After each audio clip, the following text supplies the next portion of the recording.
ओम नमो भगवते वासुदेवाय। श्रीमद् भागवत 90 दिन के इस पावन यात्रा के 21वें दिन में आपका स्वागत है। आज हम पढ़ेंगे 5वां स्कंद, पहले अध्याय से 5वें अध्याय तक, जिसमें प्रियव्रत, अग्निद्र और राजा नाभि का चरित्र, ऋषभ देव जी का राज्य शासन, उनके द्वारा अपने पुत्रों को उपदेश देना और स्वयं अवधूत वृत्ति को ग्रहण करना वर्णित है।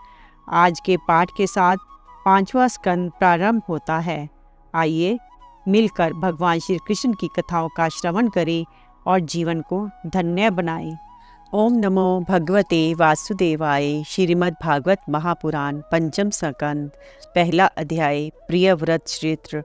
राजा परीक्षित ने पूछा, मुने महाराज, प्रियव्रत तो बड़े भगवत भक्त और आत्माराम थे, उनकी गृहस्थ आश्रम में कैसे रुचि हुई, जिसमें फंसने के कारण मनुष्य को अपने स्वरूप की विस्मृति होती है और वह कर्म बंधन में बंध जाता है।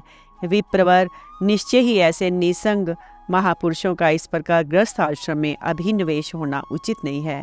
इसमें किसी प्रकार का संदेह नहीं है कि जिनका चित्त पुण्य कीर्ति श्री हरि के चरणों की शीतल छाया का आश्रय लेकर शांत हो गया है, उन महापुरुषों की कुटुंब आदि में कभी आसक्ति नहीं हो सकती। ब्राह्मण, मुझे इस बात का संदेह है कि महाराज प्रियव्रत ने स्त्री, घर और पुत्र आदि में आसक्त रहकर भी किस प्रकार सिद्धि प्राप्त कर ली, क्यों कर उनकी भगवान श्री कृष्ण में अविचल भक्ति हुई। श्री सुखदेव जी ने कहा, राजन, तुम्हारा कथन बहुत का ठीक है। जिनका चित्त पवित्र कीर्ति श्री हरि के परम मधुर चरण कमल मकरंद के रस में सरोवर हो गया है, वे किसी विघ्न बाधा के कारण रुकावट आ जाने पर भी भगवत भक्त परमहंसों के प्रिय श्री वासुदेव भगवान के कथा श्रवण रूपी परम कल्याणमय मार्ग को प्रायः छोड़ते नहीं। राजन, राजकुमार प्रियव्रत बड़े भगवत भक्त थे। श्री नारद जी के चरणों की सेवा करने से उन्हें सहज में ही परमार्थ तत्व का बोध हो गया था। वे ब्रह्मसत्र की दीक्षा, निरंतर ब्रह्म अभ्यास में जीवन बिताने का नियम लेने वाले ही थे कि उसी समय उनके पिता स्वयंभू मनु ने उन्हें पृथ्वी पालन के लिए शास्त्र में बताए हुए सभी श्रेष्ठ गुणों से पूर्णतः संपन्न देख राज्य शासन के लिए आज्ञा दी। किंतु प्रियव्रत अखंड समाधि योग के द्वारा अपनी सारी इंद्रियों और क्रियाओं को भगवान वासुदेव के चरणों में ही समर्पण कर चुके थे।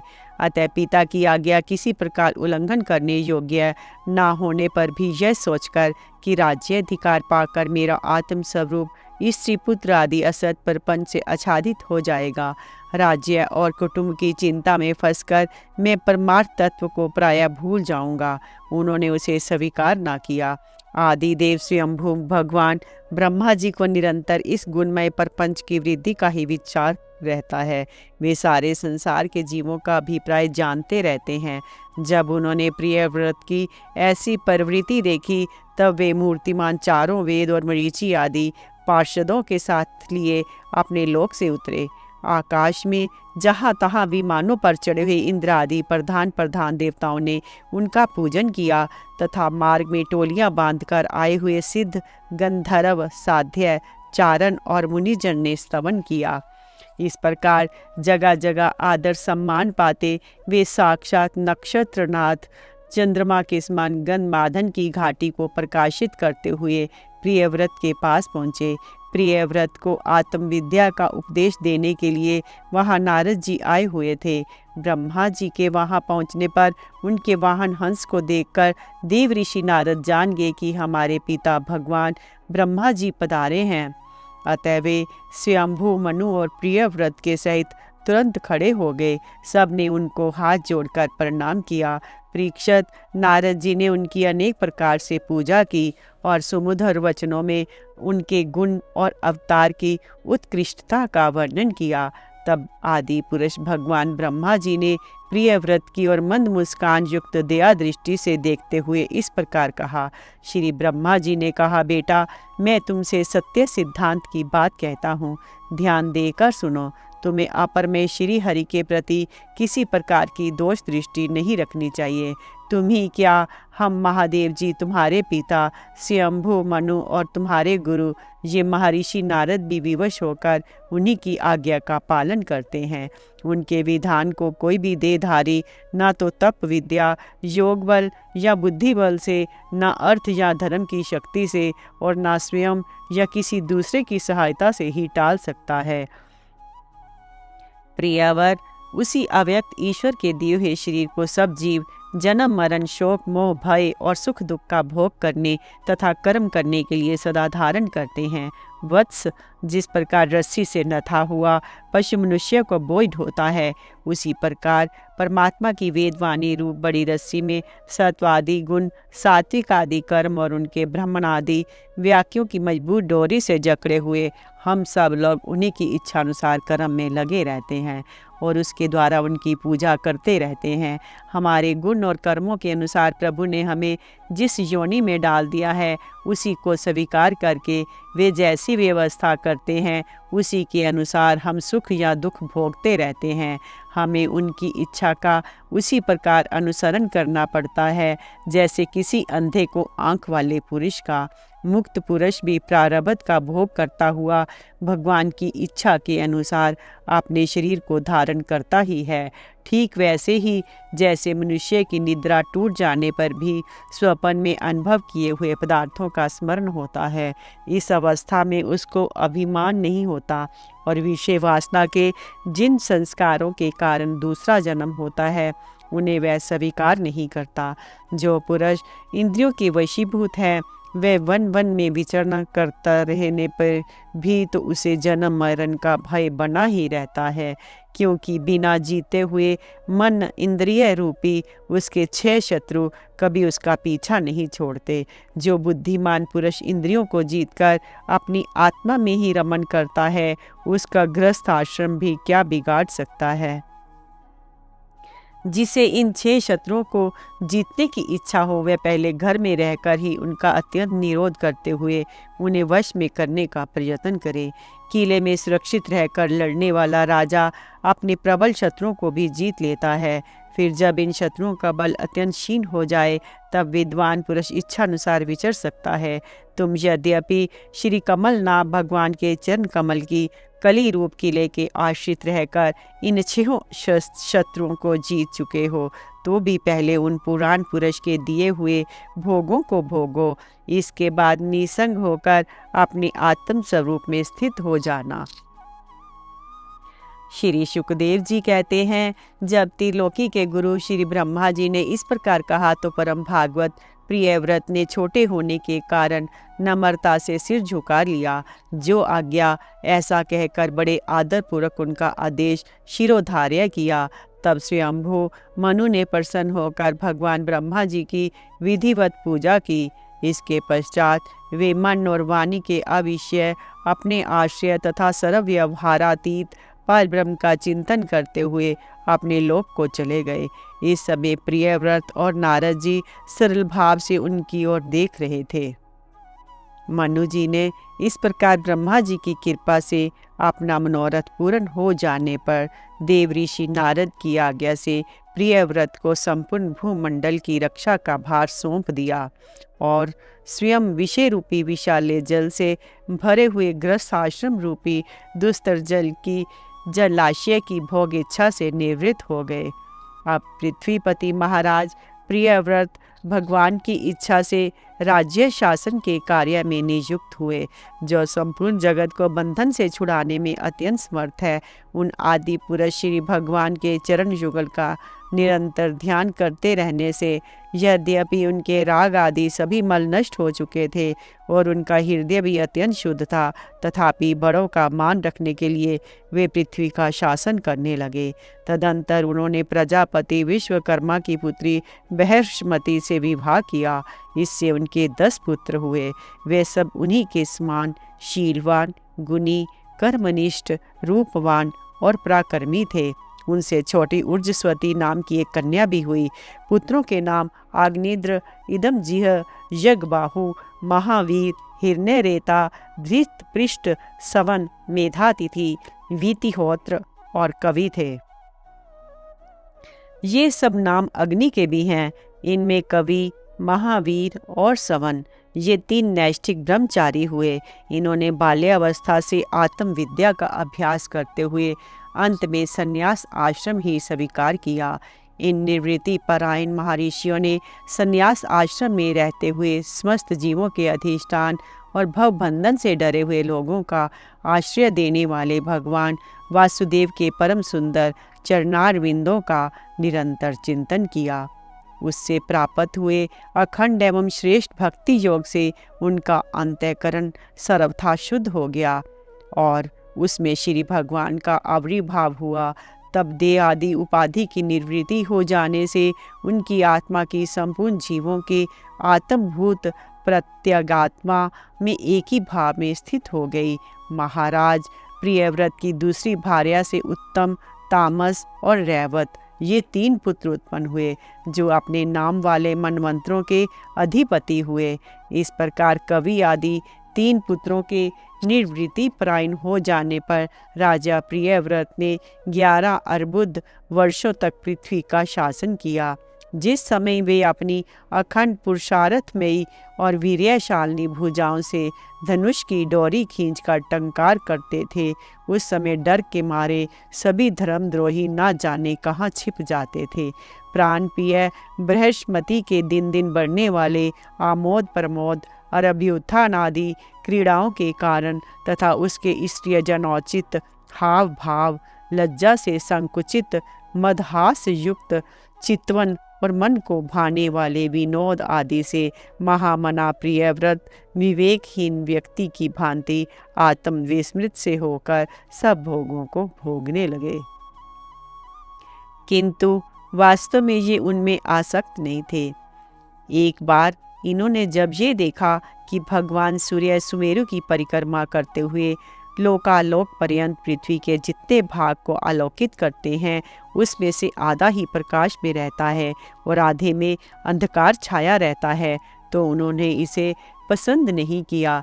तब उन्होंने ये संकल्प लेकर कि मैं रात को भी दिन बना दूंगा, सूर्य के समान ही वेगवान एक ज्योतिर्मय रथ पर चढ़कर द्वितीय सूर्य की ही भांति उनके पीछे पीछे पृथ्वी की 7 परिक्रमाएं कर डाली। भगवान की उपासना से इनका अलौकिक प्रभाव बहुत बढ़ गया था। उस समय इनके रथ के पहियों से जो लीकें बनी वे ही 7 समुंदर हुए।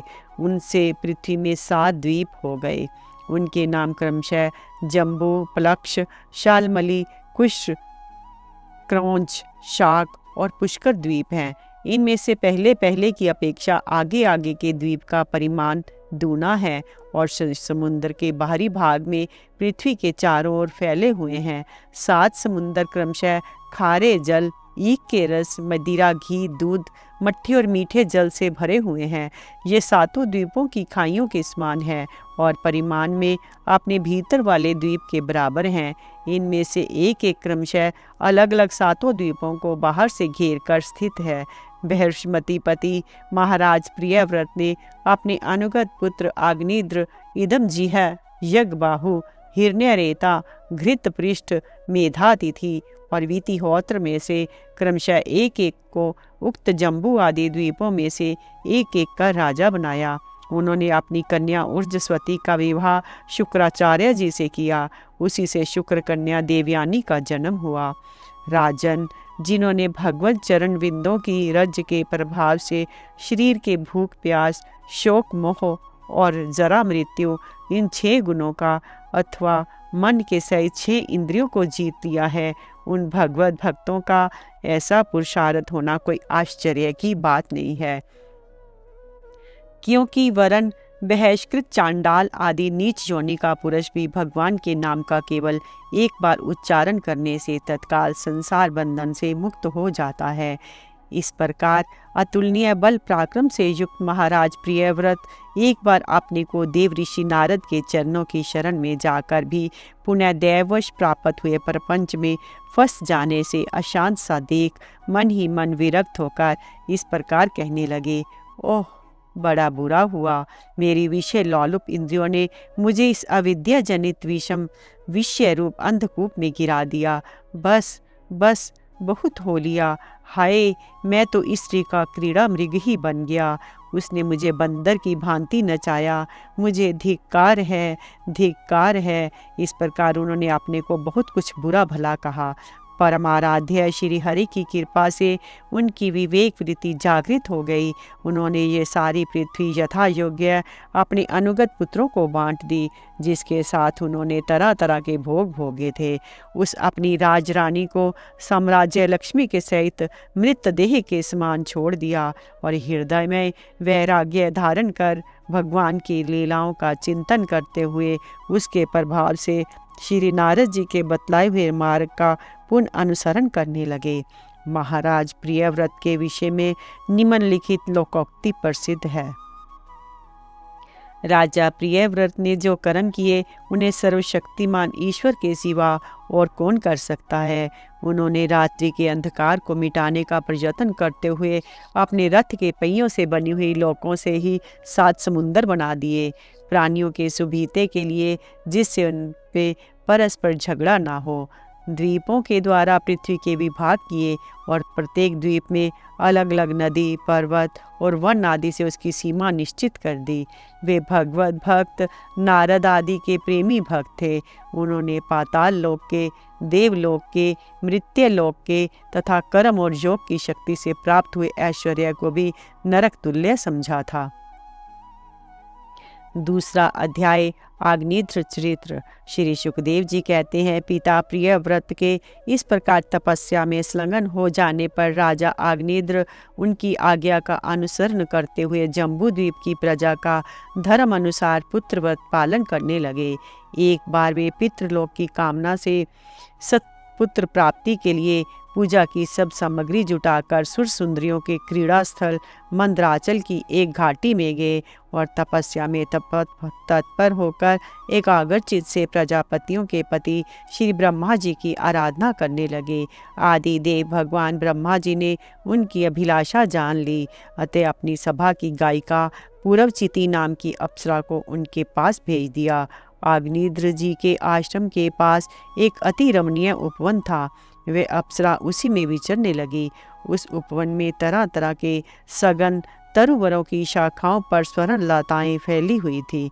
उन पर बैठे हुए मयूर आदि कई प्रकार के स्थलचारी पक्षियों के जोड़े सुमधुर बोली बोल रहे थे। उनकी षड्जादी स्वरयुक्त ध्वनि सुनकर सचेत हुए जल कुक्कुट, कारंडव एवं कालहंस आदि जल पक्षी भांति भांति से कूजने लगते थे। इससे वहाँ के कमल वन से सुशोभित निर्मल सरोवर गूंजने लगते थे। पूर्वचिति के विलासपूर्ण सुललित गतिविधि और पाद विन्यास की शैली से पद पद पर उसके चरण नूपुरों की झनकार हो उठती थी। उसकी मनोहर ध्वनि सुनकर राजकुमार आग्नेत्र ने समाधि योग द्वारा मूंदे हुए अपने कमल कली के समान सुंदर नेत्रों को कुछ कुछ खोल कर देखा तो पास ही उन्हें वह अप्सरा दिखाई दी। वह भ्रमरी के समान एक एक फूल के पास जाकर उसे सूंघती थी तथा देवता और मनुष्यों के मन और नयनों को आह्लादित करने वाली अपनी विलासपूर्ण गति, क्रीड़ा चापल्य, लज्जा एवं विनय युक्त चितवन, सुमधुर वाणी तथा मनोहर अंगावयवों से पुरुषों के हृदय में कामदेव के प्रवेश के लिए द्वार सा बना देती थी। जब वह हंस हंस कर बोलने लगती तब ऐसा प्रतीत होता मानो उसके मुख से अमृत में मादक मधु झर रहा है। उसके निश्वास के गंध से मदान्ध होकर भौरे उसके मुख कमल को घेर लेते। तब वह उनसे बचने के लिए जल्दी जल्दी पैर उठाकर चलती तो उसके कुछ कलश, वेनी और करधनी हिलने से बड़े ही सुहावने लगते। ये सब देखने से भगवान कामदेव को आग्नेत्र के हृदय में प्रवेश करने का अवसर मिल गया और वे उनके अधीन होकर उसे प्रसन्न करने के लिए पागल की भांति इस प्रकार कहने लगे, मुनिवरे, तुम कौन हो? इस पर्वत पर तुम क्या करना चाहते हो? तुम परम पुरुष श्री नारायण की कोई माया तो नहीं हो? भौहों की ओर संकेत करके सखे, तुमने ये बिना डोरी के 2 धनुष क्यों धारण कर रखे हैं? क्या इनसे तुम्हारा कोई प्रयोजन है अथवा इस संसारण्य में मुझ जैसे मतवाले मृगों का शिकार करना चाहते हो? कटाक्षों को लक्ष्य करके तुम्हारे ये 2 बाण तो बड़े सुंदर और पैने हैं। अहो, इनके कमल दल के पंख हैं। देखने में बड़े शांत हैं और हैं भी पंखहीन। यहाँ वन में विचरते हुए तुम इन्हें किस पर छोड़ना चाहते हो? यहाँ तुम्हारा कोई सामना करने वाला नहीं दिखाई देता। तुम्हारा ये पराक्रम हम जैसे जड़ बुद्धियों के लिए कल्याणकारी हो। भौरों की ओर देखकर भगवान तुम्हारे चारों ओर जो ये शिष्यगण अध्ययन कर रहे हैं, वे तो निरंतर रहस्य युक्त सामगान करते हुए मानो भगवान की स्तुति कर रहे हैं। और ऋषिगण जैसे वेद की शाखाओं का अनुसरण करते हैं, उसी प्रकार ये सब तुम्हारी चोटी से झड़े हुए पुष्पों का सेवन कर रहे हैं। नूपुरों के शब्द की ओर संकेत करके ब्राह्मण तुम्हारे चरण रूप पिंजड़ों में जो तीतर बंद है, उनका शब्द तो सुनाई देता है, परंतु रूप देखने में नहीं आता।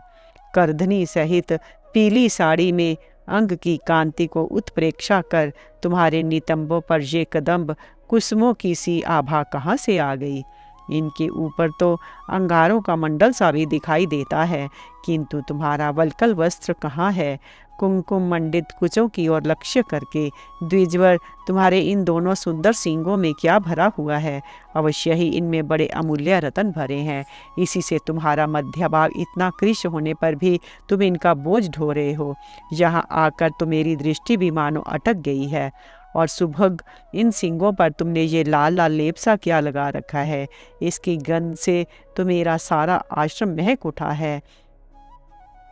मित्रवर, मुझे तो तुम अपना देश दिखा दो। यहाँ के निवासी अपने वक्षस्थल पर ऐसे अद्भुत अवयव धारण करते हैं, जिन्होंने हमारे जैसे प्राणियों के चित्तों को क्षुब्ध कर दिया है, तथा मुख में विचित्र हाव भाव, सरस भाषण और अर्धामृत जैसी अनूठी वस्तुएं रखते हैं।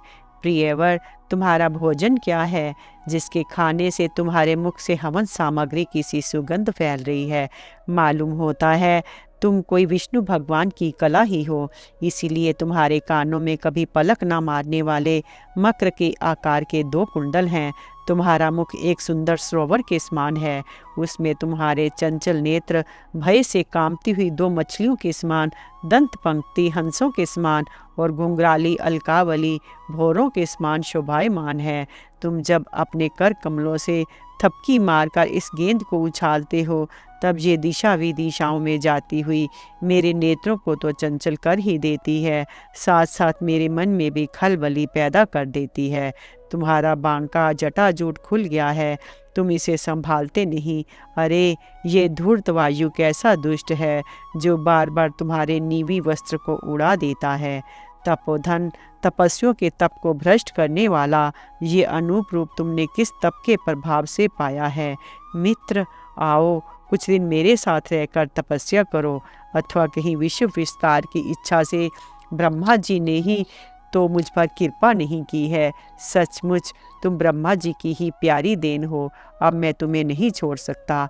तुम में तो मेरे मन और नयन ऐसे उलझ गए हैं कि अन्यत्र जाना ही नहीं चाहते। सुंदर सिंगों वाली, तुम्हारा जहाँ मन हो मुझे भी वहीं ले चलो। मैं तो तुम्हारा अनुचर हूँ। तुम्हारी ये मंगलमयी सखियाँ भी हमारे ही साथ रहें। श्री सुखदेव जी कहते हैं, राजन, अग्निद्र देवताओं के समान बुद्धिमान और स्त्रियों को प्रसन्न करने में बड़े कुशल थे। उन्होंने इसी प्रकार की रति चातुर्मयी मीठी मीठी बातों से उस अप्सरा को प्रसन्न कर लिया।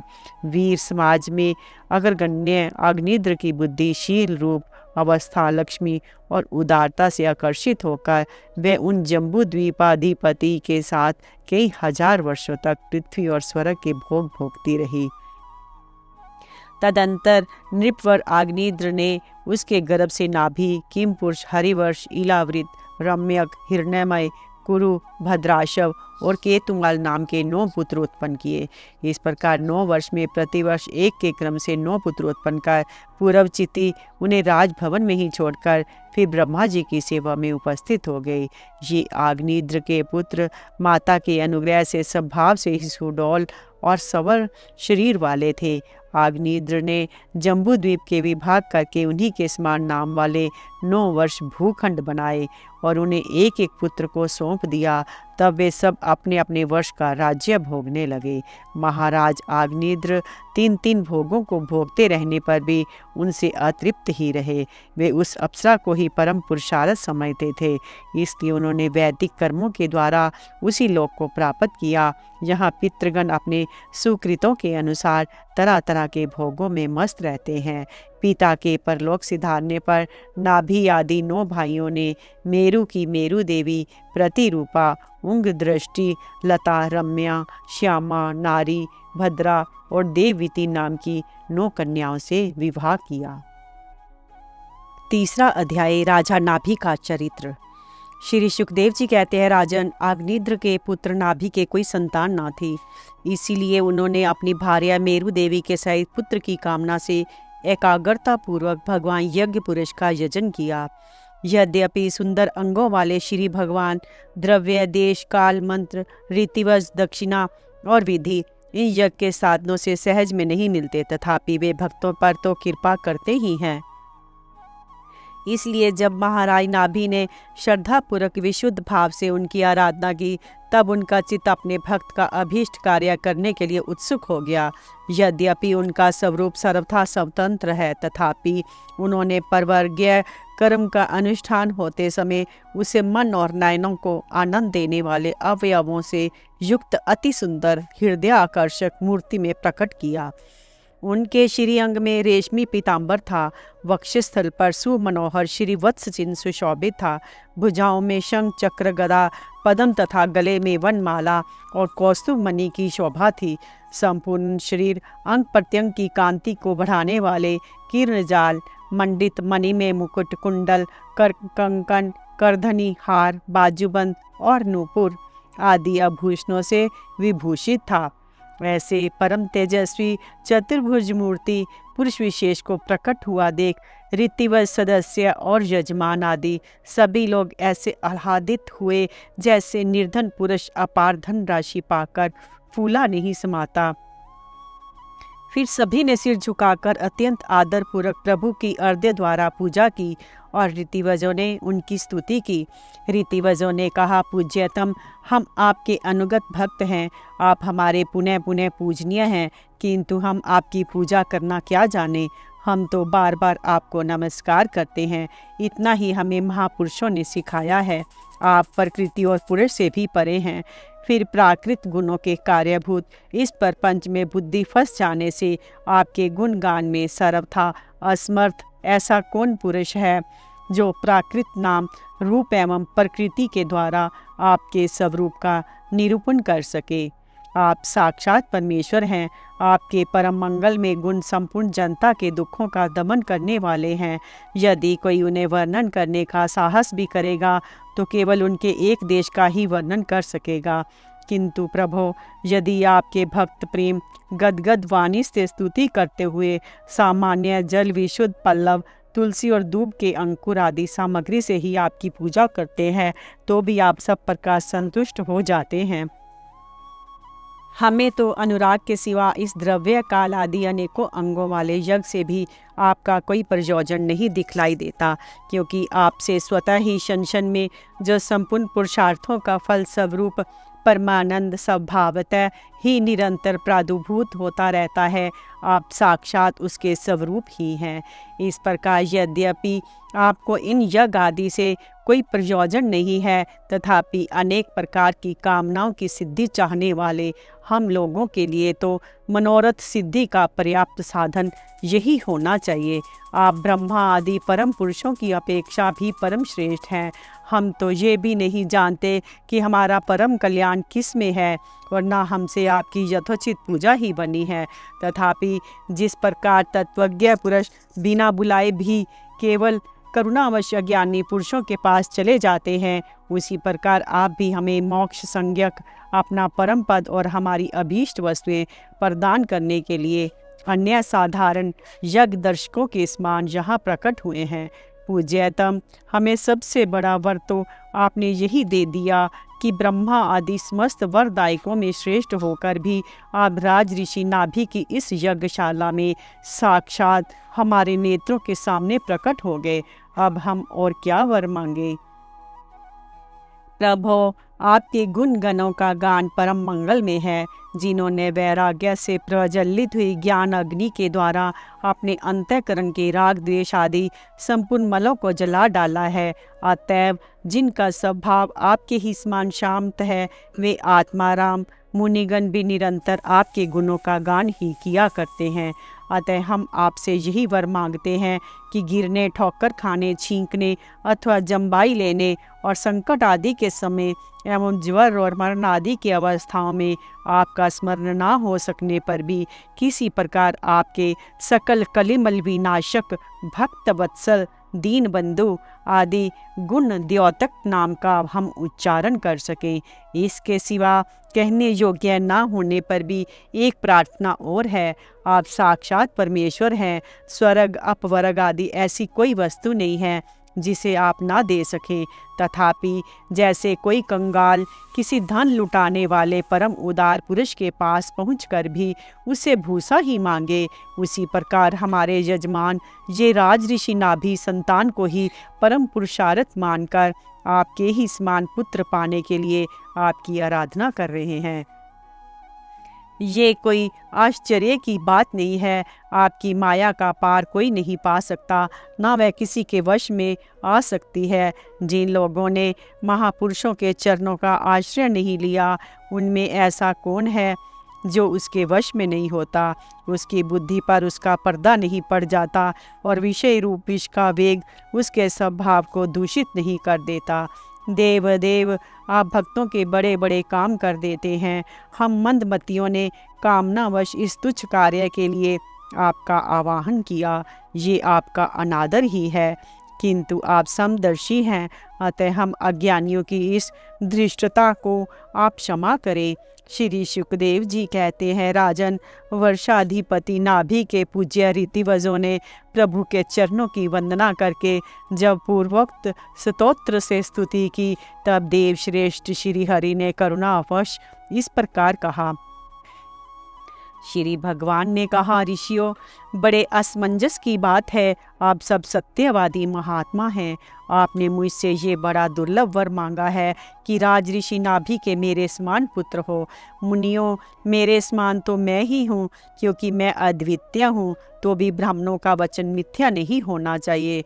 द्विज कुल मेरा ही तो मुख है, इसलिए मैं स्वयं ही अपनी अंश कला से अग्निद्र नंदन नाभि के यहाँ अवतार लूँगा, क्योंकि अपने समान मुझे कोई और दिखाई नहीं देता। श्री सुखदेव जी कहते हैं, महारानी मेरु देवी के सुनते हुए उसके पति से इस प्रकार कहकर भगवान अंतर ध्यान हो गए। विष्णुदत्त परीक्षित उस यज्ञ में महर्षियों द्वारा इस प्रकार प्रसन्न किए जाने पर श्री भगवान महाराज नाभि का प्रिय करने के लिए उनके रनिवास में महारानी मेरु देवी के गर्भ से दिगंबर सन्यासी और ऊर्ध्वरेता मुनियों का धर्म प्रकट करने के लिए शुद्ध सत्व में विग्रह से प्रकट हुए। चौथा अध्याय, ऋषभ देव जी का राज्य शासन। श्री सुखदेव जी कहते हैं, राजन, नाभि नंदन के अंग जन्म से ही भगवान विष्णु के वज्र, अंकुश आदि चिन्हों से युक्त थे। समता, शांति, वैराग्य और ऐश्वर्य आदि महाविभूतियों के कारण उनका प्रभाव दिनों दिन बढ़ता जाता था। ये देखकर मंत्री आदि प्रकृति वर्ग, प्रजा, ब्राह्मण और देवताओं की ये उत्कट अभिलाषा होने लगी कि ये ही पृथ्वी का शासन करें। उनके सुंदर और सुडौल शरीर, विपुल कीर्ति, तेज बल, ऐश्वर्य, यश, पराक्रम और शूरवीरता आदि गुणों के कारण महाराज नाभि ने उनका नाम ऋषभ श्रेष्ठ रखा। एक बार भगवान इंद्र ने ईर्ष्यावश उनके राज्य में वर्षा नहीं की।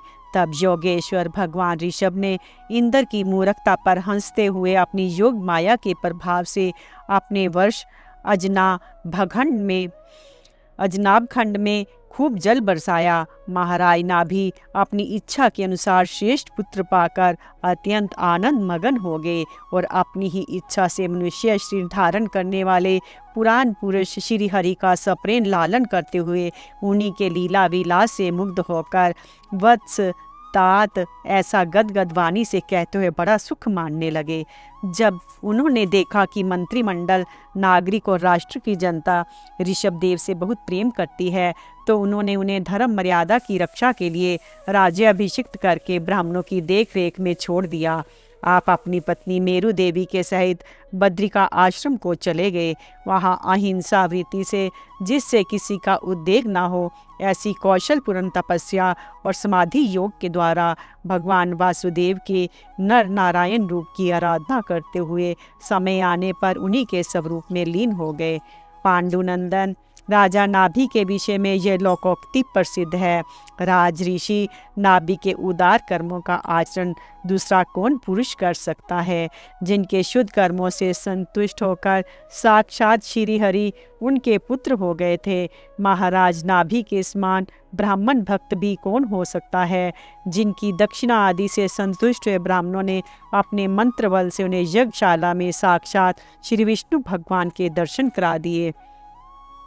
भगवान ऋषभ देव ने अपने देश अजनाभा खंड को कर्म भूमि मानकर लोक संग्रह के लिए कुछ काल गुरुकुल में वास किया। गुरुदेव को यथाचित दक्षिणा देकर गृहस्थ में प्रवेश करने के लिए उनकी आज्ञा ली।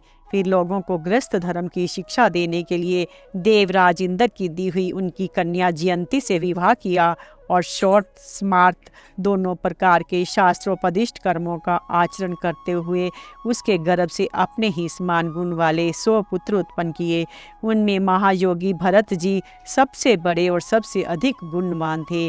उन्हीं के नाम से लोग इस अजनाभ खंड को भारतवर्ष कहने लगे। उनसे छोटे कुशाव्रत, इलाव्रत, ब्रह्मव्रत, मलय, केतु, भद्रसेन, इंद्रसप्रिक, विदर्भ और कीकट, ये 9 राजकुमार शेष 90 भाइयों में सबसे बड़े एवं श्रेष्ठ थे। उनसे छोटे कवि, हरि, अंतरिक्ष, प्रबुद्ध, पिपलायन, अरविहोत्र, द्रुमिल, चमस और करभाजन, ये 9 राजकुमार भागवत धर्म का प्रचार करने वाले बड़े भगवत भक्त थे। भगवान की महिमा से महिमान्वित और परम शांति से पूर्ण इनका पवित्र चरित्र हम नारद वसुदेव संवाद के प्रसंग से आगे एकादश स्कंद में कहेंगे। इनसे छोटे जयंती के 81 पुत्र पिता की आज्ञा का पालन करने वाले, अति विनीत, महान, वेदज्ञ और निरंतर यज्ञ करने वाले थे। वे पुण्य कर्मों का अनुष्ठान करने से शुद्ध होकर ब्राह्मण हो गए थे।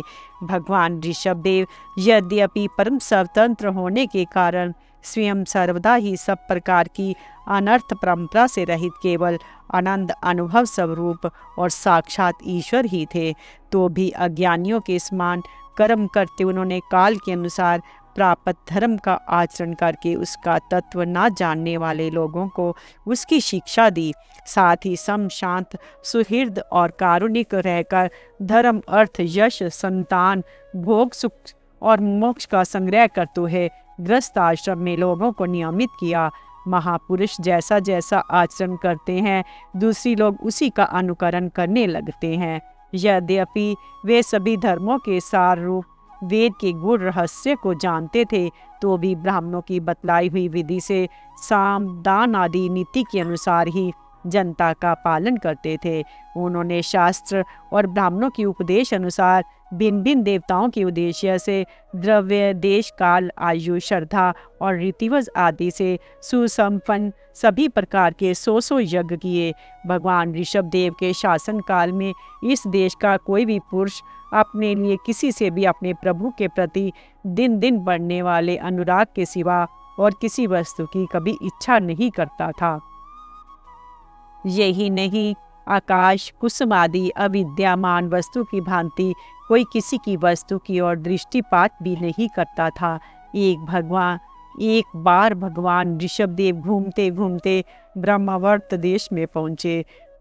वहाँ बड़े बड़े ब्रह्म ऋषियों की सभा में उन्होंने प्रजा के समान ही अपने समाहित चित्त तथा विनय और प्रेम के भार से सुसंयत पुत्रों को शिक्षा देने के लिए इस प्रकार कहा। 5वां अध्याय ऋषभ जी का अपने पुत्रों को उपदेश देना और स्वयं अवधूत प्रीति ग्रहण करना। श्री ऋषभदेव जी ने कहा, पुत्रों, इस मृत्यलोक में ये मनुष्य शरीर दुखमय विषय भोग प्राप्त करने के लिए ही नहीं है। ये भोग तो विष्ठा भोजी, सूकर, कुकर आदि को भी मिलते ही हैं।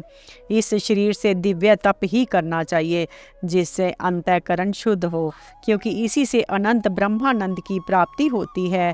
शास्त्रों ने महापुरुषों की सेवा की मुक्ति का और स्त्री संगी कमियों के संग का नरक का द्वार बताया है। महापुरुष वे ही हैं जो समानचित परम शांत, क्रोधहीन, सबके हित चिंतक और सदाचार संपन्न हो, अथवा मुझ परमात्मा के प्रेम के ही जो एकमात्र पुरुषार्थ मानते हों, केवल विषयों की ही चर्चा करने वाले लोगों में तथा स्त्री पुत्र और धन आदि सामग्रियों से संपन्न घरों में जिनकी अरुचि हो और जो लौकिक कार्यों में केवल शरीर निर्वाह के लिए ही प्रवृत्त होते हों, मनुष्य अवश्य प्रमादवश कुकर्म करने लगता है। उसकी वह प्रवृत्ति इंद्रियों को तृप्त करने के लिए ही होती है। मैं इसे अच्छा नहीं समझता, क्योंकि इसी के कारण आत्मा को ये असत्य और दुखदायक शरीर प्राप्त होता है। जब तक जीव को आत्म तत्व की जिज्ञासा नहीं होती, तभी तक अज्ञानवश देह आदि के द्वारा उसका स्वरूप छिपा रहता है। जब तक ये लौकिक वैदिक कर्मों में फंसा रहता है, तब तक मन में कर्म की वासनाएं भी बनी ही रहती हैं और इन्हीं से देह बंधन की प्राप्ति होती है। इस प्रकार अविद्या के द्वारा आत्म स्वरूप के ढक जाने से कर्म वासनाओं के वशीभूत हुआ चित्त मनुष्यों को फिर कर्मों में प्रवृत्त करता है। अतः जब तक उसकी मुझको वासुदेव में प्रीति नहीं होती, तब तक वह देह बंधन से छूट नहीं सकता। स्वार्थ में पागल जीव जब तक विवेक दृष्टि का आश्रय लेकर इंद्रियों की चेष्टाओं को मिथ्या नहीं देखता, तब तक आत्म स्वरूप की स्मृति खो बैठने के कारण वह अज्ञानवश विषय प्रधान ग्रह आदि में आसक्त रहता है और तरह तरह के क्लेश उठाता रहता है। स्त्री और पुरुष दोनों का जो परस्पर दाम्पत्य भाव है, इसी को पंडित जन उनके हृदय की दूसरी स्थूल एवं दुर्भेद्य ग्रंथि कहते हैं। देह अभिमान रूपी एक एक सूक्ष्म ग्रंथि तो उनमें अलग अलग पहले से ही है। इसी के कारण जीव को देह इंद्रिय आदि के अतिरिक्त घर, खेत, पुत्र, स्वजन और धन आदि भी मैं और मेरेपन का मोह हो जाता है। जिस समय कर्म वासनाओं के कारण पड़ी हुई इसकी ये दृढ़ हृदय ग्रंथि ढीली हो जाती है, उसी समय ये दाम्पत्य भाव से निर्वृत्त हो जाता है और संसार के हेतुभूत अहंकार को त्याग कर सब प्रकार के बंधनों से मुक्त हो परम पद प्राप्त कर लेता है। पुत्रों, संसार सागर से पार होने में कुशल तथा धैर्य, उद्यम एवं सत्व गुण विशिष्ट पुरुष को चाहिए कि सबके आत्मा और गुरु स्वरूप मुझ भगवान में भक्ति भाव रखने से, मेरे परायण रहने से, तृष्णा के त्याग से, सुख दुख आदि द्वंद्वों के सहने से जीव को सभी योनियों में दुख ही उठाना पड़ता है। इस विचार से, तत्व जिज्ञासा से, तप से, इस काम कर्म के त्याग से, मेरे ही लिए कर्म करने से, मेरी कथाओं का नित्य प्रति श्रवण करने से, मेरे भक्तों के संग, मेरे गुणों के कीर्तन से, वैर त्याग से, समता से, शांति से और शरीर तथा घर आदि में मेरेपन के भाव को त्यागने की इच्छा से, अध्यात्म शास्त्र के अनुशीलन से, एकांत सेवन से, प्राण, इंद्रिय और मन के संयम से, शास्त्र और सत्पुरुषों के वचन में यथार्थ बुद्धि रखने से, पूर्ण ब्रह्मचर्य से, कर्तव्य कर्मों में निरंतर सावधान रहने से, वाणी के संयम से, सर्वत्र मेरी ही सत्ता देखने से, अनुभव ज्ञान सहित तत्व विचार से और योग साधन से अहंकार रूप अपने लिंग शरीर को लीन कर दे। मनुष्य को चाहिए कि वह सावधान रहकर अविद्या से प्राप्त इस हृदय ग्रंथि रूप बंधन को शास्त्रोक्ति से इन साधनों के द्वारा भली भांति काट डाले, क्योंकि यही कर्म संस्कार को रहने का स्थान है। तदंतर साधना का भी परित्याग कर दे। जिसको मेरे लोक की इच्छा हो अथवा जो मेरे अनुग्रह की प्राप्ति को ही परम पुरुषार्थ मानता हो, वह राजा हो तो अपनी अबोध प्रजा को, गुरु अपने शिष्य को और पिता अपने पुत्रों को ऐसी ही शिक्षा दे। अज्ञान के कारण यदि वे उस शिक्षा के अनुसार ना चलकर कर्म को ही परम पुरुषार्थ मानते रहे तो भी उन पर क्रोध ना करके उन्हें समझा बुझाकर कर्म में प्रवृत्त ना होने दें। उन्हें विषय शक्ति युक्त काम्य कर्मों में लगाना तो ऐसा ही है जैसे किसी अंधे मनुष्य को जानबूझकर गड्ढे में ढकेल देना। इससे भला किस पुरुषार्थ की सिद्धि हो सकती है? अपना सच्चा कल्याण किस बात में है, इसको लोग नहीं जानते। इसी में वे तरह तरह के भोग कामनाओं में फंसकर तुच्छ क्षणिक सुख के लिए आपस में वैर ठान लेते हैं और निरंतर विषय भोगों के लिए ही प्रयत्न करते रहते हैं। वे मूर्ख इस बात पर कुछ भी विचार नहीं करते कि इस वैर विरोध के कारण नरक आदि अनंत घोर दुखों की प्राप्ति होगी। गड्ढे में गिरने के लिए उल्टे रास्ते से जाते हुए मनुष्य को जैसे आंख वाला पुरुष उधर नहीं जाने देता, वैसे ही अज्ञानी मनुष्य को अविद्या में फंसकर दुखों की ओर जाते देख कौन ऐसा दयालु और ज्ञानी पुरुष होगा जो जानबूझकर भी उसे उसी राह पर जाने दे या जाने के लिए प्रेरणा करे। जो अपने प्रिय संबंधी को भगवत भक्ति का उपदेश देकर मृत्यु की फांसी से नहीं छुड़ाता, वह गुरु गुरु नहीं, स्वजन स्वजन नहीं है, पिता पिता नहीं है, माता माता नहीं है, इष्ट देव नहीं है और पति पति नहीं है। मेरे इस अवतार शरीर का रहस्य साधारण जनों के लिए बुद्धि गम्य नहीं है।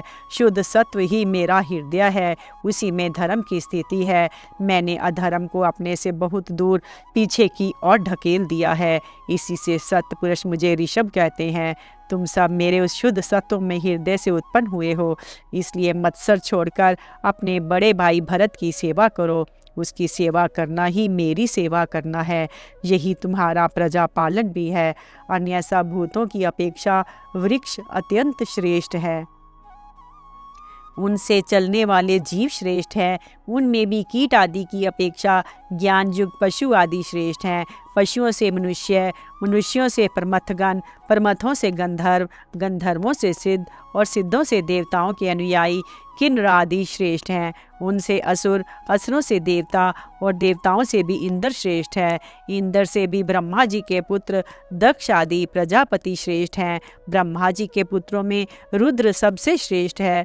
वे ब्रह्मा जी से उत्पन्न हुए हैं, इसलिए ब्रह्मा जी उनसे श्रेष्ठ हैं। वे भी मुझसे उत्पन्न हैं और मेरी उपासना करते हैं, इसलिए मैं उनसे भी श्रेष्ठ हूँ। परंतु ब्राह्मण मुझसे भी श्रेष्ठ हैं, क्योंकि मैं उन्हें पूज्य मानता हूँ। सभा में उपस्थित ब्राह्मणों को लक्ष्य करके विप्रगण दूसरे किसी भी प्राणी को मैं ब्राह्मणों के समान भी नहीं समझता, फिर उनसे अधिक तो मान ही कैसे सकता हूँ। लोग श्रद्धापूर्वक ब्राह्मणों के मुख में जो अन्न आदि आहुति डालते हैं, उसे मैं जैसी प्रसन्नता से ग्रहण करता हूँ, वैसी अग्निहोत्र में होम की हुई सामग्री को स्वीकार नहीं करता।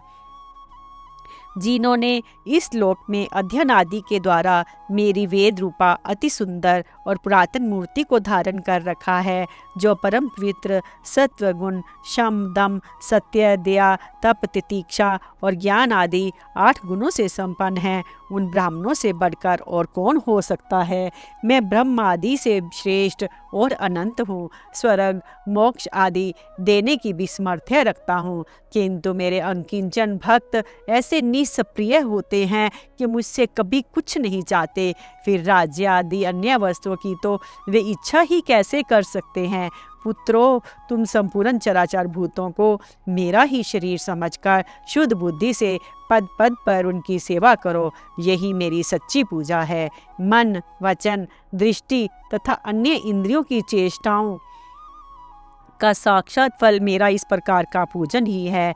इसके बिना मनुष्य अपने को महामोह माये कलकाल पाश से छुड़ा नहीं सकता। श्री शुकदेव जी कहते हैं, राजन, ऋषभदेव जी के पुत्र यद्यपि स्वयं ही सब प्रकार सुशिक्षित थे, तो भी लोगों की शिक्षा देने के उद्देश्य से महाप्रभावशाली परम सुहृद भगवान ऋषभ ने उन्हें इस प्रकार उपदेश दिया। ऋषभदेव जी के 100 पुत्रों में भरत सबसे बड़े थे। वे भगवान के परम भक्त और भगवत भक्तों के प्रायण थे। ऋषभदेव जी ने पृथ्वी का पालन करने के लिए उन्हें राजगद्दी पर बिठा दिया और स्वयं उपशमशील निवृत्ति प्रायण महामुनि के भक्ति ज्ञान और वैराग्य रूप परम हंसोचित धर्मों की शिक्षा देने के लिए बिल्कुल विरक्त हो गए। केवल शरीर मात्र का परिग्रह रखा और सब कुछ घर पर रहते ही छोड़ दिया। अब वे वस्त्रों को भी त्याग करके सर्वथा दिगंबर हो गए। उस समय उनके बाल बिखरे हुए थे, उन्मत्त का सा वेश था। इस स्थिति में अहावन्य अग्निहोत्र की अग्नियों को अपने में ही लीन करके सन्यासी हो गए और ब्रह्मवर्त देश से बाहर निकल गए। वे सर्वथा मौन हो गए थे, कोई बात करना चाहता तो बोलते नहीं थे। जड़, अंधे, बहरे, गूंगे, पिशाच और पागलों सी की चेष्टा करते हुए वे अवधूत बने, जहाँ तहाँ विचरने लगे। कभी नगरों और गांवों में चले जाते तो कभी खानों किसानों की बस्तियां, बगीचों, पहाड़ी गांवों, सेना की छावनियों, गौशालाओं, अहीरों की बस्तियां और यात्रियों के टिकने के स्थानों में रहते। कभी पहाड़ों, जंगलों और आश्रम आदि में विचरते। वे किसी भी रास्ते से निकलते तो जिस प्रकार वन में विचरने वाले हाथी को मक्खियाँ सताती हैं, उसी प्रकार मूर्ख और दुष्ट लोग उनके पीछे हो जाते, उन्हें तंग करते, कोई धमकी देते, कोई मारते, कोई पेशाब कर देते, कोई थूक देते, कोई ढेला मारते, कोई विष्ठा और धूल फेंकते, कोई अधोवायु छोड़ते, कोई खोटी खरी सुनाकर उनका तिरस्कार करते। किंतु वे इन सब बातों पर जरा भी ध्यान नहीं देते। इसका कारण ये था कि भ्रम से सत्य कहे जाने वाले इस मिथ्या शरीर में उनकी अहमता, ममता तनिक भी नहीं थी। वे कार्य कारण रूप संपूर्ण प्रपंच के साक्षी होकर अपने परमात्म स्वरूप में ही स्थित थे। इसलिए अखंड चित्तवृत्ति से अकेले ही पृथ्वी पर विचरते रहते थे। यद्यपि उनके हाथ, पैर, छाती, लंबी लंबी बाहें, कंधे, गले और मुख आदि अंगों की बनावट बड़ी ही सुकुमार थी। उनका स्वभाव से ही सुंदर मुख स्वाभाविक मधुर मुस्कान से और भी मनोहर जान पड़ता था। नेत्र नवीन कमल दल के समान बड़े ही सुहावने, विशाल एवं कुछ लाली लिए हुए थे। उनकी पुतलियां शीतल एवं संताप हारिणी थी। उन नेत्रों के कारण वे बड़े मनोहर जान पड़ते थे। कपोल, कान और नासिका छोटे बड़े ना होकर समान एवं सुंदर थे तथा उनके अस्फुट हास्य युक्त मनोहर मुखारविंद की शोभा को देखकर पूर्ण नारियों के चित्त में कामदेव का संचार हो जाता था। तथापि उनके मुख के आगे जो भूरे रंग की लंबी लंबी घुंघराली लटें लटकी रहती थी, उनके महान भार और अवधूतों के समान धूली सूरत सरित देह के कारण वे ग्रहग्रस्त मनुष्य के समान जान पड़ते थे।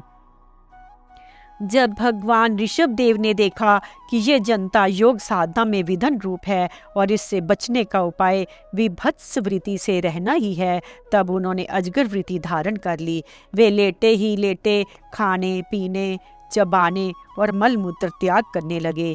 वे अपने त्यागे हुए मल में लौट लौट कर शरीर को उससे सान लेते, किंतु उनके मल में दुर्गंध नहीं थी, बड़ी सुगंध थी और वायु उस सुगंध को लेकर उनके चारों ओर 10 योजन तक सारे देश को सुगंधित कर देती थी। इसी प्रकार गौ, मृग और काकादि के वृत्तियों को स्वीकार कर वे उन्हीं के समान कभी चलते हुए, कभी खड़े खड़े, कभी बैठे हुए, कभी लेटे लेटे ही खाने पीने और मल मूत्र का त्याग करने लगते थे। परीक्षित परमहंसों को त्याग के आदर्श की शिक्षा देने के लिए इस प्रकार मोक्षपति भगवान ऋषभ देव ने कई तरह की योगचर्याओं का आचरण किया। वे निरंतर सर्वश्रेष्ठ महान आनंद का अनुभव करते रहते थे। उनकी दृष्टि में निरुपाधिक रूप से संपूर्ण प्राणियों की आत्मा अपने आत्म स्वरूप भगवान वासुदेव से किसी प्रकार का भेद नहीं था। इसलिए उनके सभी पुरुषार्थ पूर्ण हो चुके थे। उनके पास आकाश गमन मनोजवितव मन की गति के समान ही शरीर की भी इच्छा करते ही सर्वत्र पहुंच जाना, अंतर्ध्यान, पर काय प्रवेश, दूसरे के शरीर में प्रवेश करना, दूर की बातें सुन लेना, दूर के दृश्य देख लेना आदि सब प्रकार की सिद्धियां अपने आप ही सेवा करने को आई, परंतु उन्होंने उनका मन से आदर या ग्रहण नहीं किया।